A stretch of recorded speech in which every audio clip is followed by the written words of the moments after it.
إن الدين عند الله الإسلام.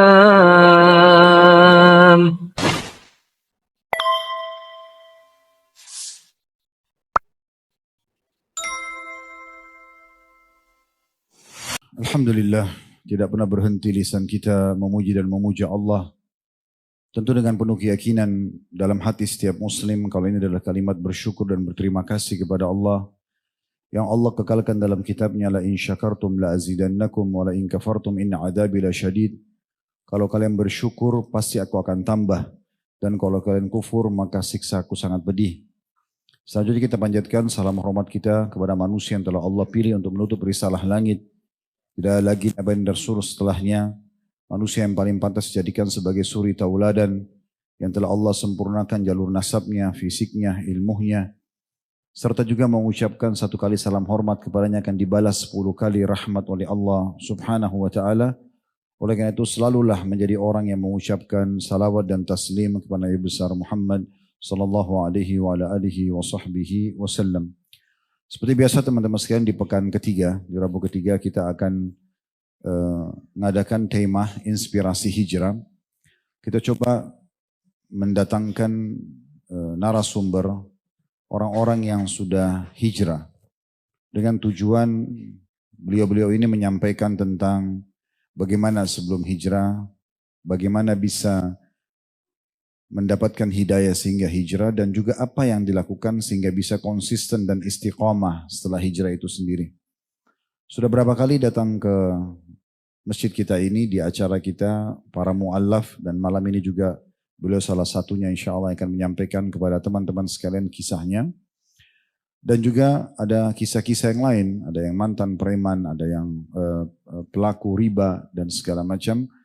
Dan alhamdulillah kita sudah diberikan taufik untuk mendengarkan dan juga mengambil pelajaran. Namun sebelum kita masuk berbicara dan berbincang dengan tamu kita, saya ingin menyampaikan bahwasanya agama yang Allah subhanahu wa ta'ala turunkan di muka bumi ini hanya satu dan tidak akan pernah berubah. Allah kekalkan dalam surah Al-Imran, inna ad-dina indallahil Islam. Sesungguhnya agama di sisi Allah hanya Islam. Sebagai seorang muslim kita sangat yakin semua nabi-nabi yang Allah utus agamanya muslim. Baik itu Nabi Isa, Nabi Musa, Nabi Daud dan nabi-nabi sebelumnya. Mereka adalah membawa satu misi agama, memperkenalkan satu Tuhan, hanya yang berbeda dalam syariat yang Allah tentukan dan Allah syariatkan. Tergantung sesuai dengan kausalitas dan haknya Allah secara mutlak untuk mengubah dan menambahkan serta mengulangi syariat tersebut. Nabi yang terakhir itulah yang akan diikutin syariatnya, dan itu Nabi Muhammad sallallahu alaihi wasallam. Makanya beliau mengatakan perumpamaan aku dengan nabi-nabi sebelumku ibarat seperti satu bangunan yang sangat indah.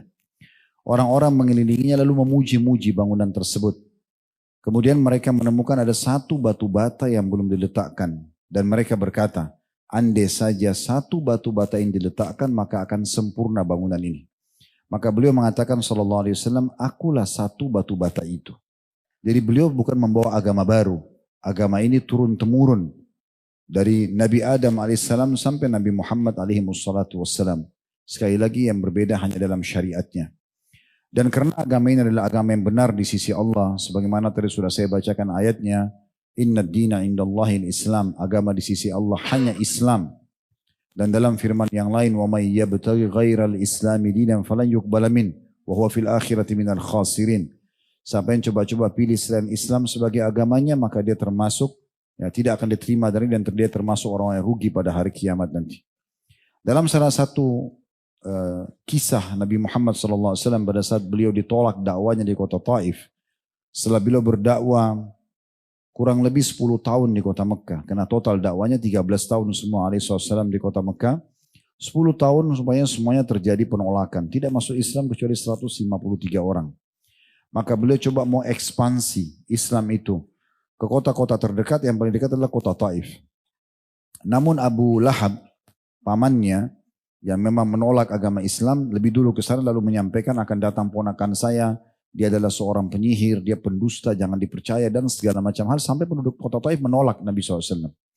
Dan bukan cuma ditolak, tapi setiap kali beliau melangkahkan kakinya pada saat diusir dari kota Taif, kaki yang diangkat dilempari batu. Kaki yang diletakkan dibiarkan berdarah, begitu terus sampai beliau keluar. Dalam kondisi keringatan, berdarah, ditolak dakwanya, beliau pun duduk di bawah sebuah pohon, kemudian beliau mengucapkan kata-kata yang masyhur, "Ya Allah, kemana engkau arahkan hidupku di saat itu? Kepada musuhkah yang akan membunuhku?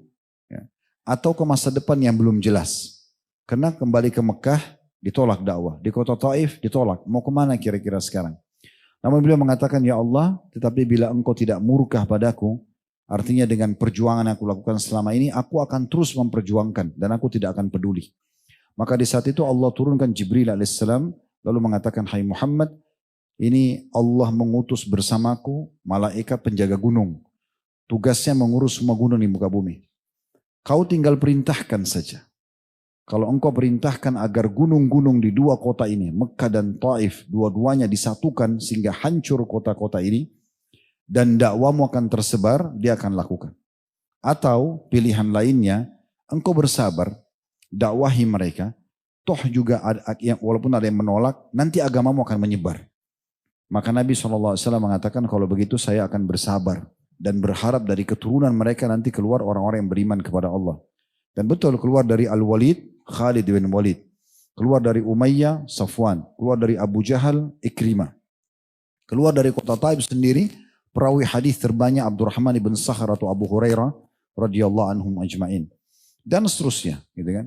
Tapi yang jadi saksi bahasan kita teman-teman sekalian adalah perkataan Jibril AS mengatakan, kalaupun kau bersabar ya, dan menyampaikan serta dengan suka dukanya dakwah, akan tersebar juga agamamu. Dan ini akan terjadi sampai hari kiamat nanti. Akan tetap ada orang yang masuk Islam, jadi mu'allaf karena ini agama benar, dan ada juga orang-orang yang menolaknya. Itu sudah menjadi sunnatullah. Yang menerima berarti dia yang beruntung, yang menolak berarti dia sendiri yang rugi. Nah seperti itu. Dan insya Allah kesempatan ini kita akan dengarkan dari tamu kita, beliau akan memperkenalkan dirinya nanti insya Allah seperti biasa. Kita akan coba dengar bagaimana masuk Islamnya. Kemudian kira-kira setelah masuk Islam, apa saja aktivitasnya yang sekarang digeluti, kemudian bagaimana beliau mempertahankan keislamannya. Fadhal, kalau mau dikenalkan dirinya dulu. Alhamdulillah malam ini bisa di sini dengan sesama muslim yang sebegitu ramainya Ustaz. Alhamdulillah. Masya Allah. Nama saya Wendy. Di teman-teman kemualafan mengenal nama saya Wendy Lofu. Alhamdulillah saya masih disayang sama Allah. Pendosa ini masih diberikan Allah kesempatan. Saya nggak tahu apa yang terjadi kalau saya dibenci sama Allah. Pintu hidayah saya ditutup. Allah Akbar. Afwan Ustaz. Ya, enggak apa-apa. Saya bukan terlahir muslim seperti kalian.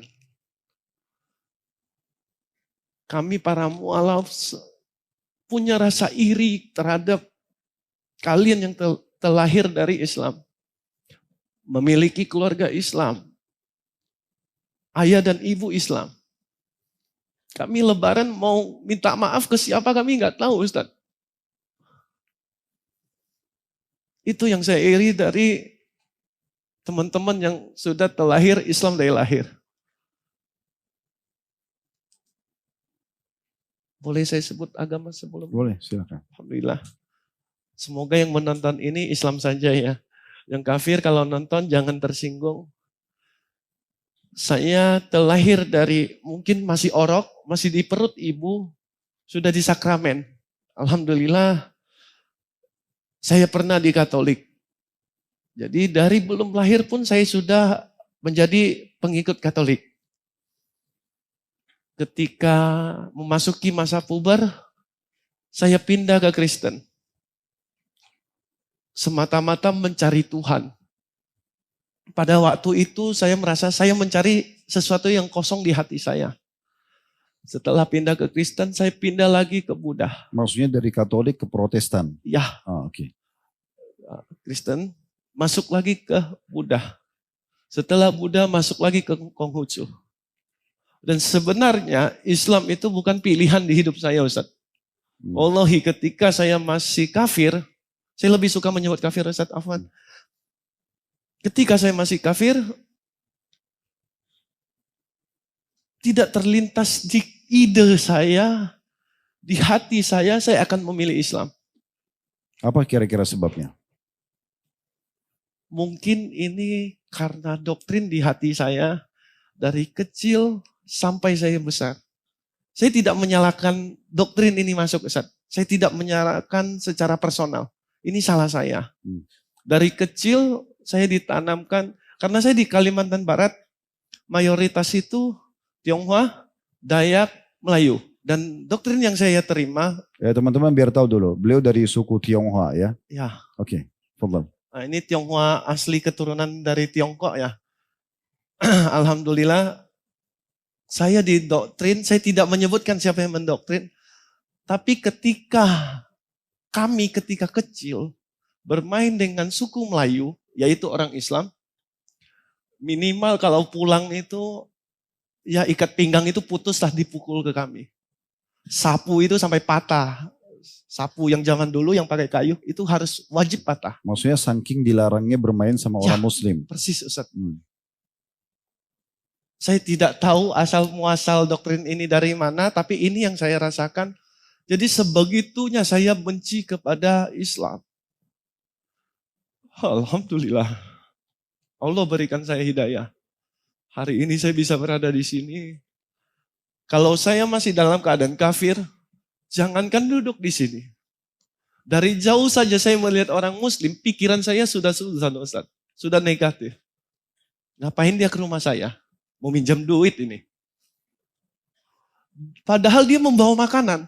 Ini kisah nyata Ustaz. Dia membawa makanan, waktu itu lagi gulai kambing. Orang kurban, jadi ada sisa diberikan kepada saya. Dia berikan makanan pun niatnya udah baik.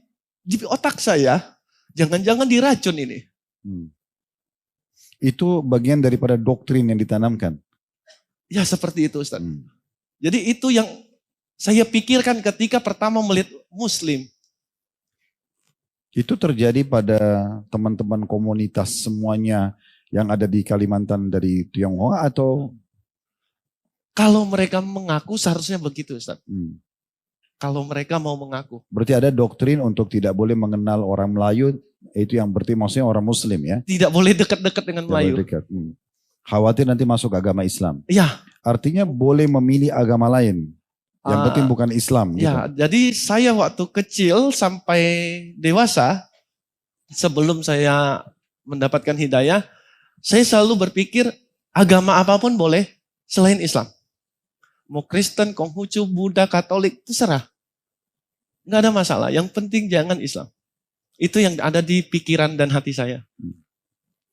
Baik, selanjutnya pada saat apa kira-kira yang memicu nih? Sehingga bisa dapat hidayah dan masuk Islam. Biar teman-teman tahu.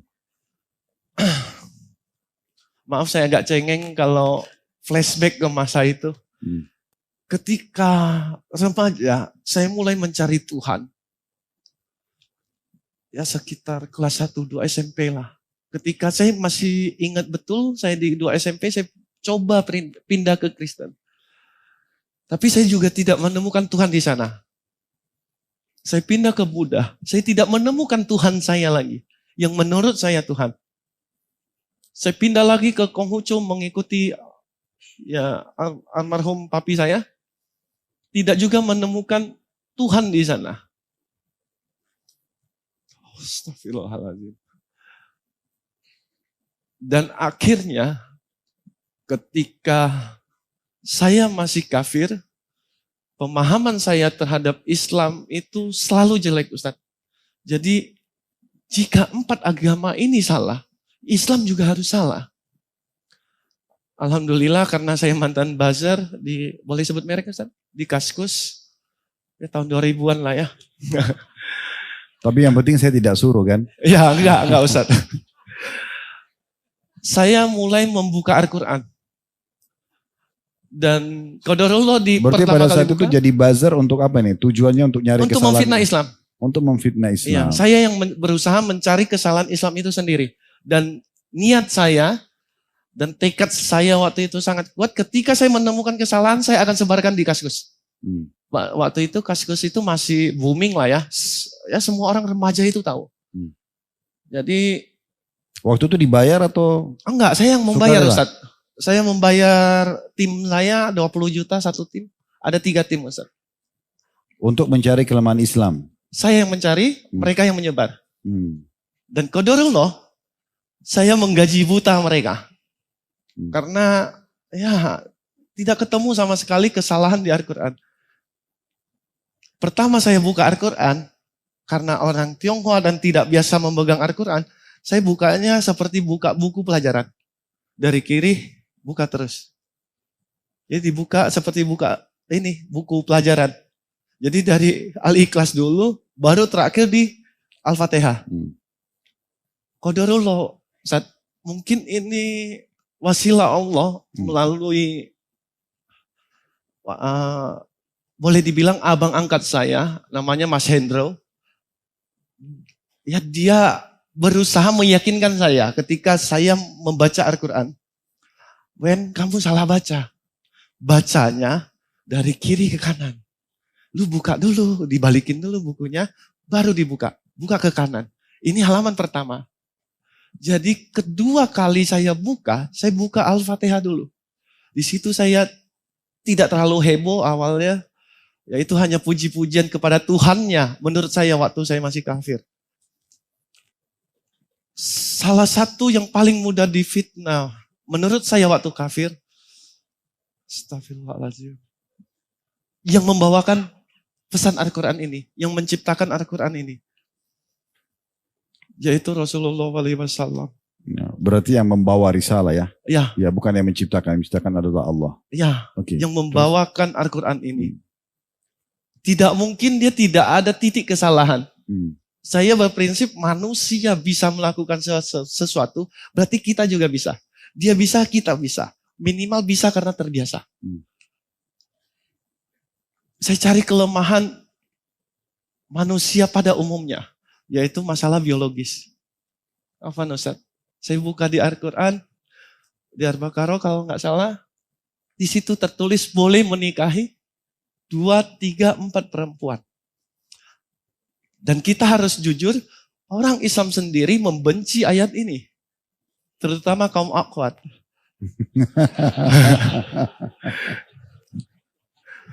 Kita harus mengakui ini. Sebagian. Ya. Alhamdulillah. Karena terbukti ada yang mau poligami. Ya, alhamdulillah. Kalau antum umumkan nanti sini kesian, kecewa. Oh iya. Karena sini muka-mukanya mau poligami semua nih. Ada di pikiran saya, ya sekarang saya mengatakan itu bisikan setan. Saya berpikir ketika ayat ini diturunkan, semata-mata Rasulullah hanya ingin memuaskan nafsu birahi beliau. Astagfirullahaladzim. Insya Allah ini semoga menjadi dakwah saya, menjadi amal soleh saya. Jadi saya mencari kenapa dia melakukan ini. Meskipun saya mau memfitnah Islam, orang Tionghoa punya prinsip tidak boleh melakukan hal yang tidak dilakukan oleh orang lain. Tidak boleh memberitakan berita bohong. Jadi saya mencari alasan kenapa dia melakukan ini. Alasan benarnya. Ya, dan alasan yang saya ciptakan sendirilah. Ya, alasan yang saya ciptakan itu karena dia hypersex. Allahu Akbar. Tapi ketika saya membuka rasio perbandingan lelaki dan perempuan, pada waktu itu untuk Indonesia saja, lelaki itu lebih sedikit daripada perempuan. Saya buka lagi ke Asia. Kembali lagi rasio lelaki lebih sedikit daripada perempuan. Perempuan lebih banyak. Saya buka lagi ke Indonesia. Saya hitung pelan-pelan tiap negara. Apa yang terjadi? Satu rasio lelaki berbanding 2,5 dan hari berikutnya 2,3. Berarti setiap satu lelaki ada 2 perempuan yang masih aktif untuk melahirkan anak. Jika seandainya ayat ini tidak diturunkan, maka ada 2,3 atau 2,5% dari rasio itu wanita tidak memiliki suami.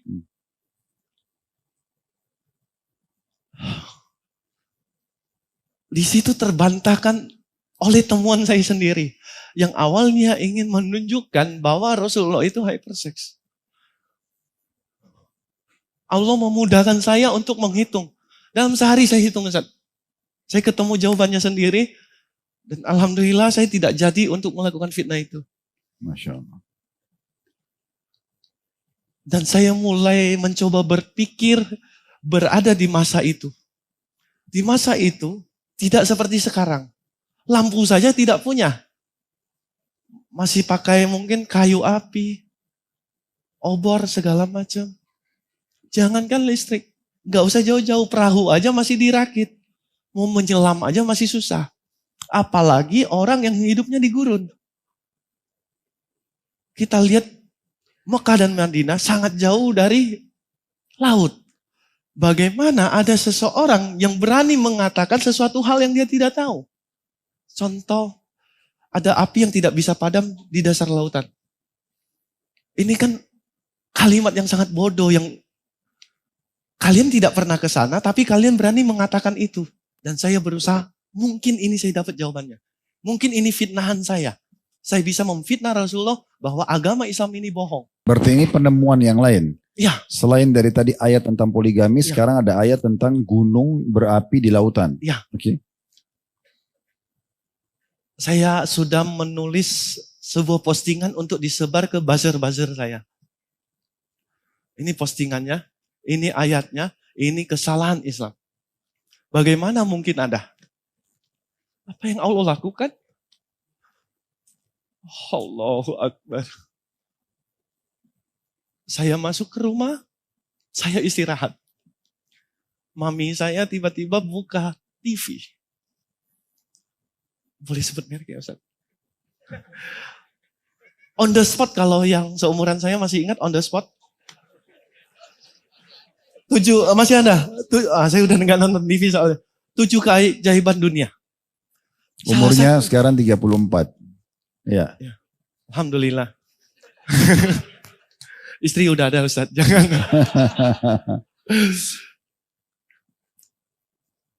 Alhamdulillah, Allah masih menunjukkan belas kasihannya kepada saya. Allah masih sayang sama saya. Ketika TV itu dibuka, di tayangan TV itu lagi menunjukkan ada penyelam lagi pakai palu menghancurkan larva di dasar lautan. Api itu tidak padam, air laut tidak habis. Mau fitnah pun nggak sanggup saya Ustaz. Dan banyak lagi hal-hal yang ingin saya fitnah. Termasuk gunung yang warna-warni. Logikanya dia di gurun, dia ngomongin tentang Cina. Nggak masuk akal.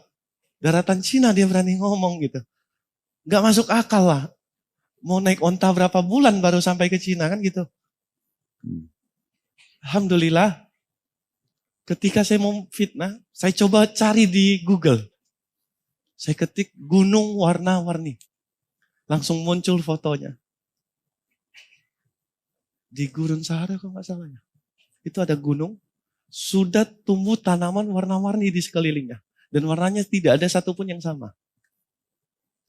Jika Al-Quran ini salah, bagaimana Rasulullah bisa mengatakan sesuatu yang dia tidak tahu? Di dasar lautan contoh, di daratan Cina, yang dia tidak pernah ke sana mungkin. Dan saya selama mempelajari Al-Quran dan hadis, saya belum pernah melihat atau memang saya tidak tahu, Rasulullah belum pernah ke daratan Cina. Bagaimana dia bisa tahu? Jika dia bukan pembual, pemikiran saya waktu kafir. Dan definisi buat saya, Al-Quran itu kitab dari Tuhan, tidak boleh salah. definisi sebuah kalimat yang keluar dari Tuhan, dia tidak boleh salah. Jika ada satu letak kesalahan, mau titik ataupun koma di situ, maka itu adalah bualan manusia. Tapi di Al-Quran, insya Allah sampai sekarang pun saya sangat yakin, ketika saya masih kafir, saya 3 kali membaca, tidak menghafal ya, cuma membaca, mencari kesalahan di situ. Qadarullah, saya tidak bertemu satu titik pun yang salah. Jadi sampai sekarang Ustaz, ketika ada yang mau mengajak saya debat, mau agama apapun itu, saya sudah capek. Kalau dulu iya saya ladenin. Sampai berjam-jam pun hayo. Tapi karena Coach Stephen rahimullah melarang saya untuk berdebat. Jadi satu kalimat pamungkas saya ketika ada yang menghubungi saya untuk debat, Ustaz. Saya dari agama lain? Iya, agama apapun itu. Saya cuma minta dia buktikan saja satu kesalahan di Al-Quran. Saya ikut agama kalian. Ini bukan lemahnya iman saya. Tapi saya hanya ingin membuktikan, saya saja 3 kali tidak menemukan kesalahan. Kalau antum bisa cari kesalahan di Al-Quran, bukan terjemahannya, tapi isi Al-Qurannya. Kalau ada letak kesalahan, saya pindah, saya ikut agama kalian. Kalau sanggup menemukan. Buat saya Al-Quran itu udah final. Tidak ada satupun kalimat yang salah di sana. Terus yang sempat ditantang seperti itu apa responnya? Awal-awal Ustadz, karena ya giro saya yang negatif ini berapi-api, saya layanin Ustadz. Saya ajak debat, pernah debat dari jam 10 pagi sampai jam 10 malam. Tanpa hasil. Alhamdulillah tanpa hasil. Dia syahadat juga enggak. Saya yang capek, mikir juga kan jawabnya. Enggak ada hasil Ustadz. Akhirnya dari ini ya, tapi Ustadz, dia tidak berusaha memang membuktikan kalau ada kesalahan Al-Quran misalnya. Selama ini hanya gerdakan sambal Ustadz. Jadi ya saya akan buktikan. Tapi sampai detik ini pun 127 kalau nggak salah, kurang lebih lah atau mungkin bisa lebih, tidak mungkin kurang. Orang yang mengajak saya debat, sampai detik ini tidak ada satupun yang mengirimkan pesan kepada saya bahwa Al-Quran ini udah saya ketemukan kesalahannya. Belum pernah. Dan insya Allah tidak akan pernah. Seharusnya nggak mungkin. Ya. Kalau mungkin mah berarti Al-Quran bukan. Ya, firman Allah. Ya. Baik, selanjutnya sekarang setelah masuk Islam. Kan tadinya buzzer nih, cari kesalahan Islam segala macam. Akhirnya dapat hidayah, terus syahadat tuh. Ya. Setelah tadi 3 ayat itu dan 3 kali balik baca Al-Quran, terus hanya membuktikan benar Al-Quran, akhirnya syahadat. Karena saya lelaki, kita semua lelaki di sini paham lah ya. Ketika kita gentleman, ketika kita kalah, berarti harus ada yang menang. Saya menganggap Al-Quran sudah menang dari saya. Untuk mengakui kemenangan Al-Quran, saya harus ikut Al-Quran. Dengan cara saya bersyahadat. Qadarullah, semoga ini menjadi pelajaran, menjadi amal soleh saya. Ketika syahadat waktu itu di Pontianak, saya syahadat, saya melakukan apa yang diwajibkan kepada seorang muslim. Sholat 5 waktu insya Allah. Tapi malamnya saya dugem, subuhnya saya sholat. Dalam keadaan puyeng-puyeng. Ya karena saya dari mantan orang gak benar. Jadi itu keseharian yang saya lakukan. Akhirnya pindahlah saya ke Jakarta, hijrah saya ke Jakarta. Di sana setelah berapa tahun masuk Islam tuh, pindah ke Jakarta? 3-4 tahun lah Ustaz. Saya agak lupa sekitaran itu.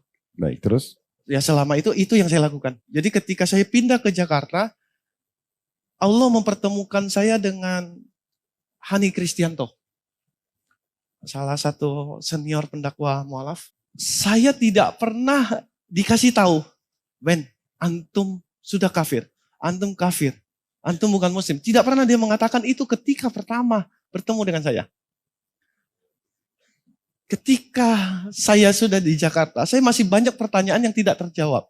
Termasuk tentang Dajjal, Ustaz. Tentang hari kiamat. Cina-Cina gini juga takut mati, Ustaz. Jadi ada beberapa pertanyaan yang tidak terjawab. Kohani ini tidak pernah menjawab saya dengan pendapat beliau. Beliau menjawab selalu mengirimkan saya ayat Al-Quran dan hadis. Ini terjemahannya, menurut penafsiran ini. Beliau tidak pernah menjawab, menurut saya, nggak pernah. Jadi saya yang harus berpikir sendiri. Sampai saya bertemu semua jawabannya, saya bilang, kok saya ikut antum ya. Saya pengen belajar lagi.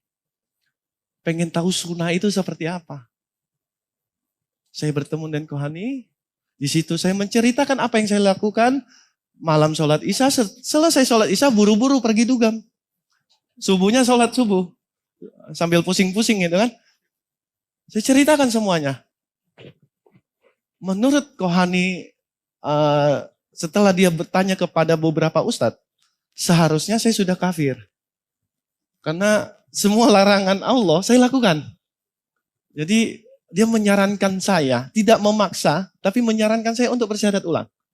Akhirnya saya niatkan untuk lebih baik lagi, untuk menjadi muslim yang lebih baik. Meskipun gak baik-baik nih sampai sekarang, saya syahadat ulang.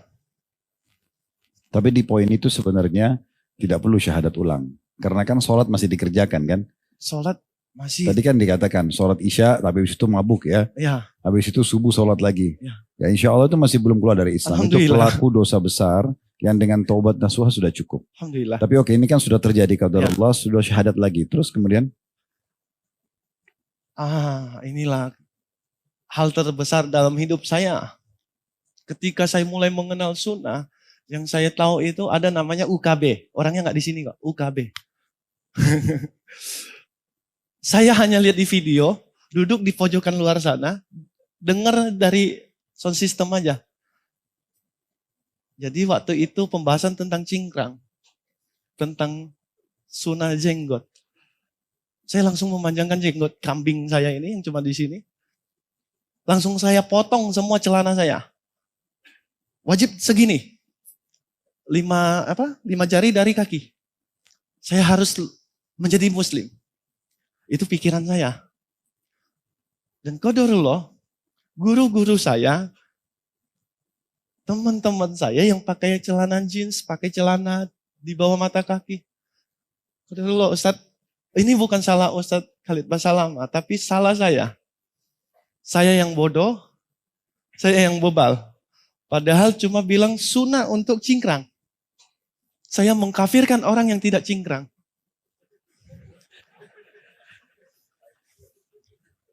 Berarti itu karena semangatnya.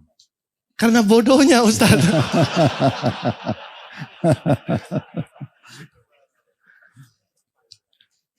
Alhamdulillah, akhirnya saya dipertemukan sama almarhum Ko Stephen Indra Wibowo rahimullah. Beliau satu kalimat yang dia kasih tahu kepada saya. Setelah diceritakan sama teman-teman, kegelisahan teman-teman tentang saya. Dikit-dikit kafir, dikit-dikit bid'ah. Semua saya kafirin. Pokoknya yang tidak sepaham dengan saya kafirin. Ketemu dengan almarhum, beliau mengatakan kepada saya, kamu hapus semua video Ustadz Khalid Basalamah. Hapus semua. Karena yang saya punya videonya durasi 59 detik, 30 detik. Jadi ya sepotong udah dipotong, potongan lagi gitu. Jadi saya hapus semuanya, saya mengikuti kata beliau. Sini, ini versi lengkapnya, kamu dengerin. Kalau nggak paham ngomong. Akhirnya saya mulai memahami apa itu sunnah. Pada waktu itu sunnah itu wajib. Sunnah itu yang dilakukan orang Islam gitu. Yang tidak melakukannya berarti kafir. Saking bodohnya saya.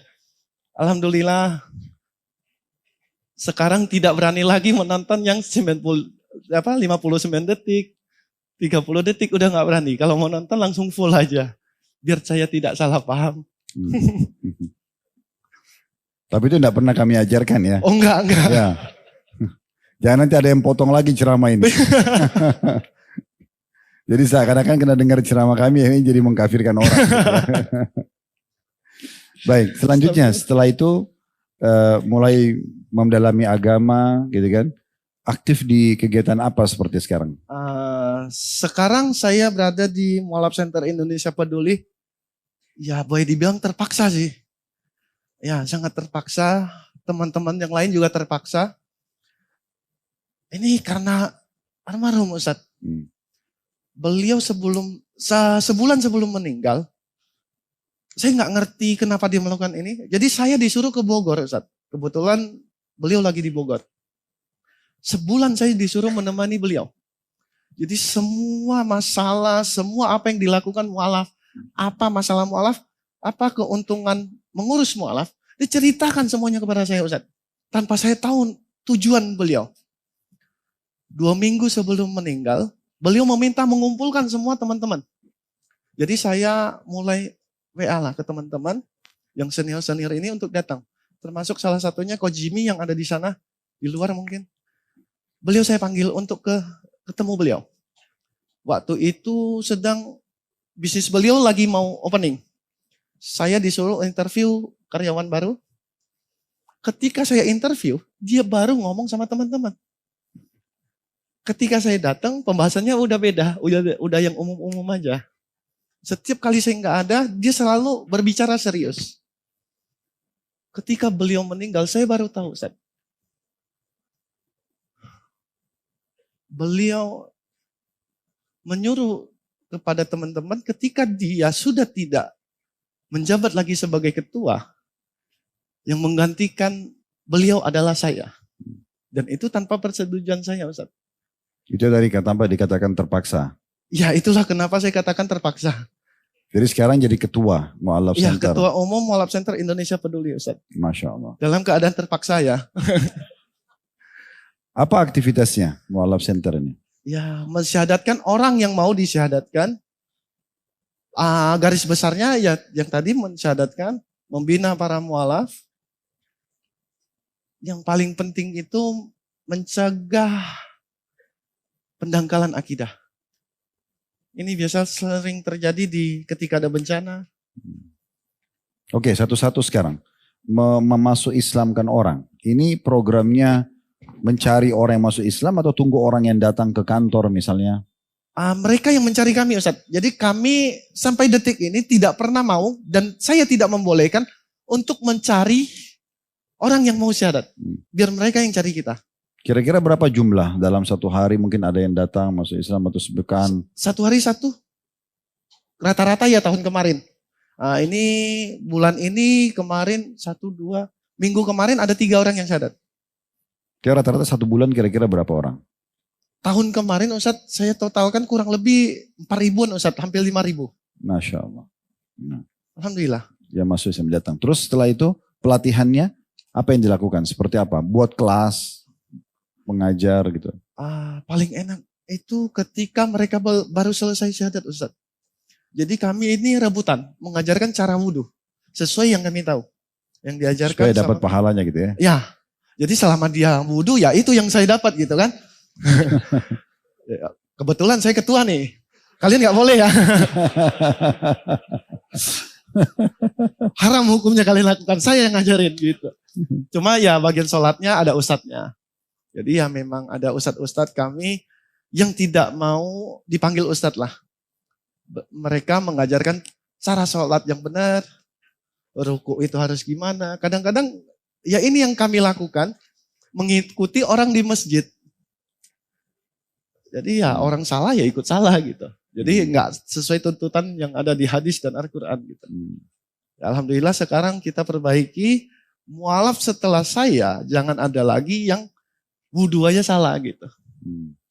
Jadi kalau yang selanjutnya tadi yang ketiga yang masalah menjaga kedangkalan akidah itu seperti apa maksudnya? Di program di Mu'alaf Center ini. Ketika kita berbicara tentang mu'alaf berarti orang yang mendapatkan hidayah. Berarti kebalikannya adalah orang yang meninggalkan hidayah itu. Penyebabnya apa orang meninggalkan hidayah?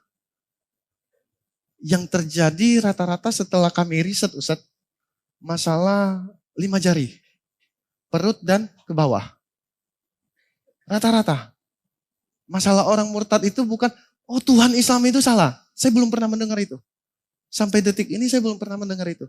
Masalahnya cuma 5 jari aja. Perut ke bawah. Masalahnya cuma itu. Artinya karena kelaparan dan kemaluan ya, gitu. Jadi yang sering kelaparan itu di mana? Ketika orang terkena bencana.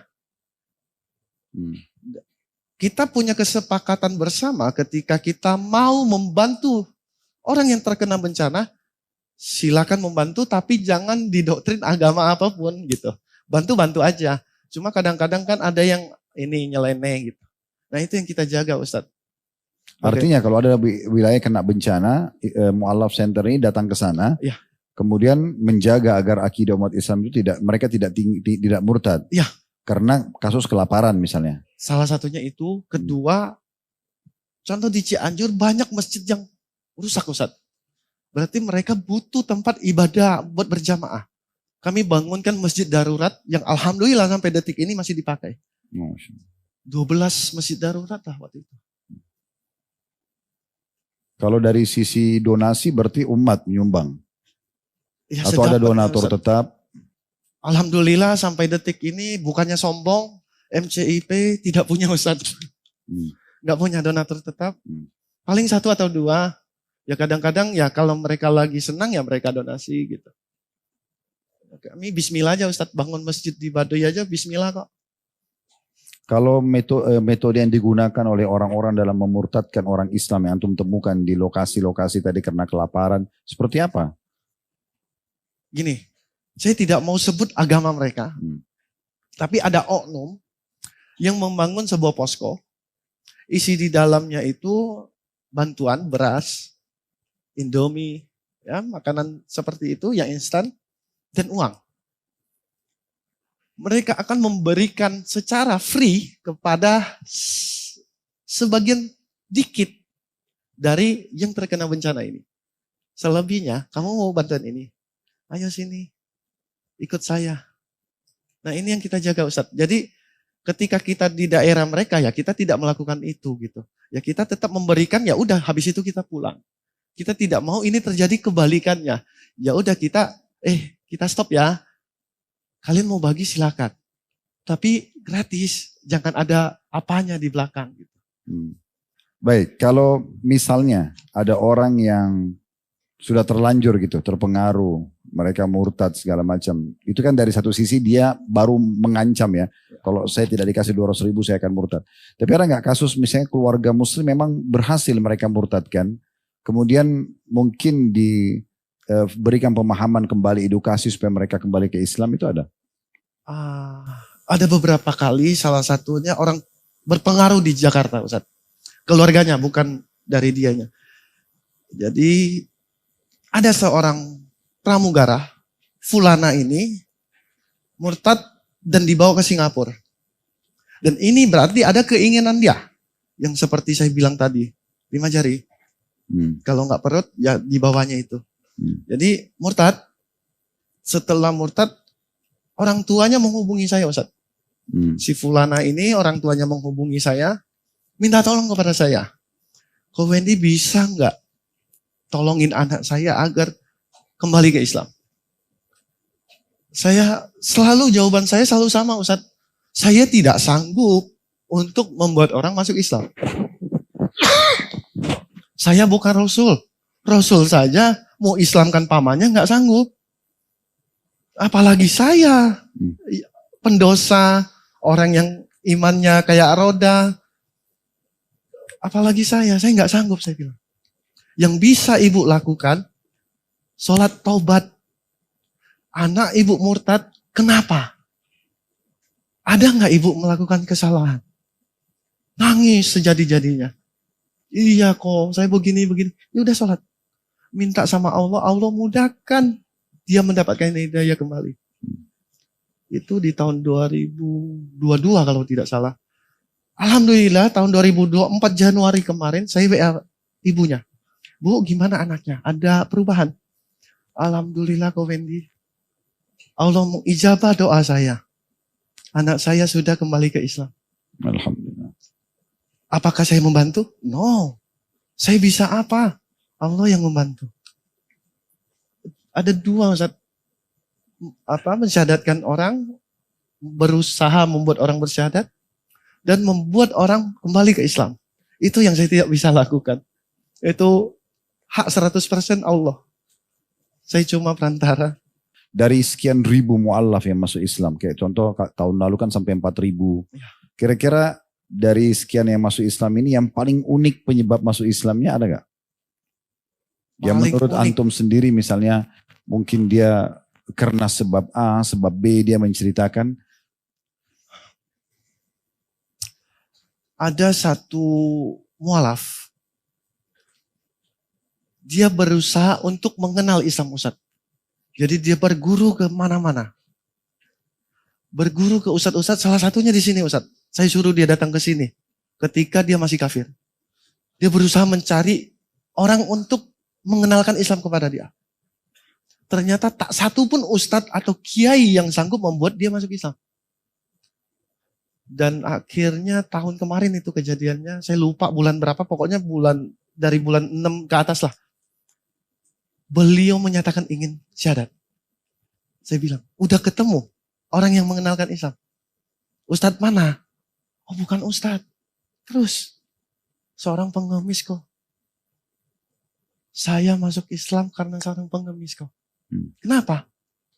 Saya ngasih dia uang 50.000. Habis itu saya kembali lagi kasih dia 100.000. Tapi pengemis itu menolak uangnya. Marah dong dia. Dia cerita ke saya marah kok. Saya nanya, kenapa kamu menolak uang saya? Kamu kan ngemis. Rezeki saya adalah 50.000 ini. 100.000 ini silakan kasih ke yang berhak. Kepada teman-teman pengemis yang lain. Allah sudah memberikan saya 50.000 ini.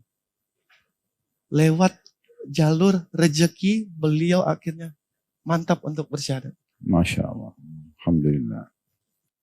Baik teman-teman sekalian, jadi dari kisah yang cukup panjang tadi banyak kita bisa ambil pelajaran ya. Jadi yang pertama itu tentang masalah kebenaran agama Islam sendiri. Dan tidak ada keraguan sehingga mau nggak mau kalau Allah sudah ingin tanamkan dalam hati seseorang ya seperti beliau. Akhirnya yang tadinya bazar, benci Islam, mencari kesalahan, akhirnya terbalik untuk menjadi muslim. Bukan cuma itu, menjadi Allah mudahkan menjadi ketua Mu'allaf Center yang masuk Islam di tangannya Masya Allah ribuan orang. Kemudian sekarang juga coba berjuang untuk mempertahankan akidah-akidah umat Islam yang mungkin di wilayah-wilayah bencana seringkali mereka bisa pindah agama. Ini semua berarti pelajaran-pelajaran penting yang bisa kita ambil tentang kebenaran Islam itu sendiri, dan tugas kita hanya berusaha, selebihnya hidayah di tangan Allah Subhanahu wa taala. Juga tadi tidak kalah penting orang yang masuk Islam atau anaknya yang murtad tadi, sehingga diajarkan agar berdoa kepada Allah, coba sholat taubat. Ini sebuah pelajaran juga penting, dan itu memang bisa saja terjadi ya. Kekuatan doa itu sangat luar biasa yang bisa menyebabkan orang walaupun sudah murtad bisa kembali kepada agama Islam. Dan dari sini sering kita titik beratkan di pengajian kita, kalau ada seseorang yang melakukan pelanggaran agama, jangan dibenci. Ya, jangan dibenci. Fisiknya, yang kita benci perbuatannya. Sehingga kita perangi, yang kita minta kepada Allah agar diperbaiki adalah perbuatan kesalahannya. Kayak dia mencuri, dia menipu, dia berzina, dia apa saja.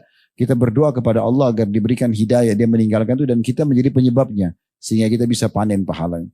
Ini pelajaran-pelajaran penting juga yang bisa kita ambil insya Allah.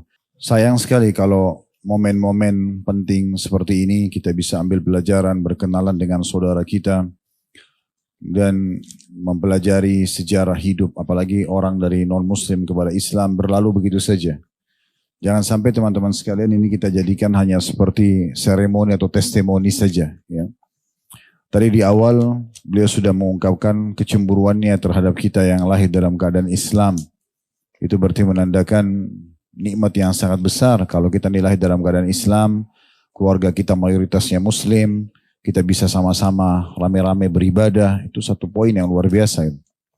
Kemudian juga pelajaran yang lain tentang masalah bagaimana orang kalau ingin mencari kesalahan Al-Quran, kesalahan Nabi Muhammad SAW sudah terbukti di depan mata kita. Beliau sebagai seorang praktisinya dulu, kemudian Allah justru jadikan berbalik menjadi penyebab hidayah. Dan memang Allah SWT sudah mengatakan dalam Al-Quran, la ya'tihil batil min baini yadayhi wala min khalfi. Al-Quran itu tidak akan mungkin ditemukan dari sisi manapun kekurangannya. Karena memang dia kitab dari Allah Subhanahu wa taala. Berapa banyak ayat Al-Quran di mana Allah menantang para pujangga-pujangga Quraisy dulu untuk mendatangkan ayat-ayat, satu ayat 10 ayat saja seperti ayat Al-Quran mereka tidak mampu. Juga tentunya setelah dapat hidayah ternyata ada poin penting juga tadi. Ya. Di mana beliau walaupun sudah dapat hidayah masuk Islam, tetapi karena kurang berinteraksi dengan para ahli ilmu, para ulama, sehingga akhirnya beribadah tapi sambil masih berbuat dosa, gitu kan. Mungkin hal ini tidak terjadi kalau orang itu baru masuk Islam, kemudian mereka terpandu bersama dengan para ulama-ulama yang benar gitu. Ini bukan tentang masalah menyalahkan kondisi keadaan, tapi kita sedang mengorek hikmah dan pelajarannya. Kemudian selanjutnya juga setelah itu ada pengulangan syahadat tadi dan sudah kita coba luruskan ya. Karena yang memberikan masukan kepada beliau mengatakan sepertinya sudah ditanya ke beberapa ustadz kalau ini sudah keluar dari Islam.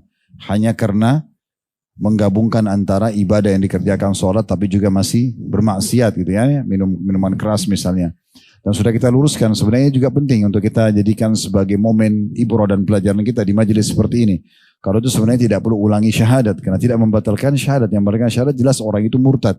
Walaupun dia hanya mengatakan saya keluar dari agama Islam sudah cukup untuk murtad gitu kan. Tapi kalau dia hanya melakukan perbuatan dosa besar makanya namanya pelaku dosa besar. Mereka tinggal taubat nasuha. Begitu juga setelah itu akhirnya beliau mulai beraktivitas ya di Mu'allaf Center sebagai bentuk kepedulian bagaimana tadinya dia pun non muslim kemudian ingin juga orang lain merasakan kenikmatan Islam sehingga bergabung dan kita sudah dengar tadi berapa banyak ribuan orang yang masuk Islam dan salah satu kisah unik tadi terakhir orang yang masuk Islam ya dengan cara justru tersentuh dari seorang yang fakir miskin.